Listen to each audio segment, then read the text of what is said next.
नमस्कार दोस्तों या फ्रेंड्स, मैं बैजनाथ बघेल। आज हम बात करेंगे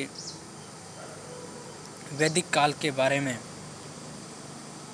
वैदिक काल का समय है 1500 बीसी से 600 बीसी, जिसमें वैदिक काल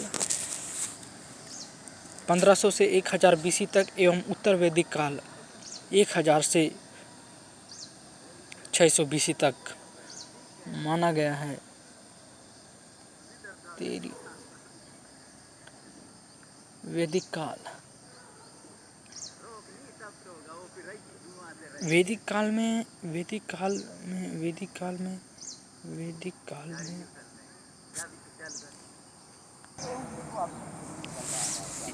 वैदिक काल इसे वैदिक काल इसी कारण कहा जाता है क्योंकि इसमें वैदिक काल की रचना हुई।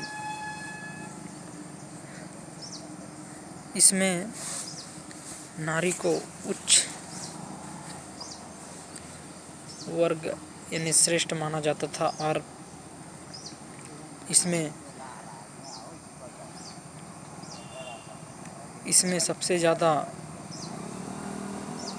इंद्र को देवता माना गया है, क्योंकि इसमें 250 बार इंद्र का वर्णन हुआ है। उसके बाद अग्नि का 200 बार वर्णन हुआ है। फिर वरुण का 30 बार वर्णन हुआ है। वरुण को वर्षाओं का देवता कहा गया है और अग्नि को मध्यस्थ कहा गया है। मध्यस्थ कहने का कारण यह है कि वह हमें शक्ति प्रदान करता है। दोनों का बीच, भगवान एवं इंसान के बीच मध्यस्थ को बताता है। और इंद्र को देवताओं का देवता, वर्षा का देवता, दुष्टों का देवता कहा गया है। मरुत, इसे आंधियों का देवता कहा गया है। उसी प्रकार यहाँ पर 2 राजा मिलते हैं। भरत कबीले के पास पुरोहित जो विश्वामित्र एवं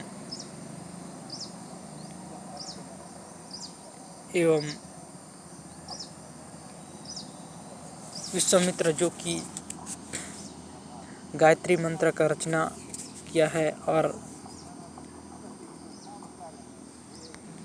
सुदास। यहाँ पर जब आर्य आए तो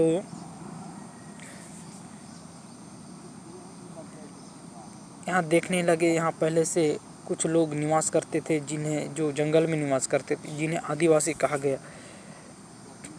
जब ये लोग की रहन सहन आर्यों से बिल्कुल अलग था, तो विश्वामित्र ने कहा सुदास को, अपन लोग इन्हें भी अपनी कैटेगरी में शामिल करते हैं। तो सुदास ने नहीं माना। तो विश्वामित्र और सुदास के बीच यहाँ पर टक्कर हुआ।